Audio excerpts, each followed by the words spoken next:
করছো? এই যে চিংড়ি মাছ ছাড়াচ্ছি বাবা। আমার পেঁপে? হ্যাঁ, তোমারও বাবারও মামাও ভালোবাসে, কিন্তু মামার তো একটু কোলেস্ট্রলটা বেশি, ভয় লাগে দিতে।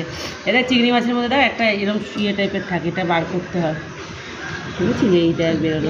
এটা পটি? এটা হ্যাঁ ময়লা এটা বাবা, এটা বার করে দিতে।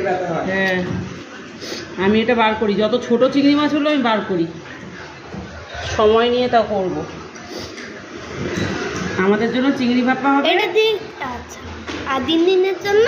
আর দিদিন তো খেতে চাইছে না, বললাম খেতে, বলছে না খাবো না। দিদিন দাদাইয়ের জন্য ডিমের অমলেট করে দেবো। এক একটা চিংড়ির পিস কত বড়!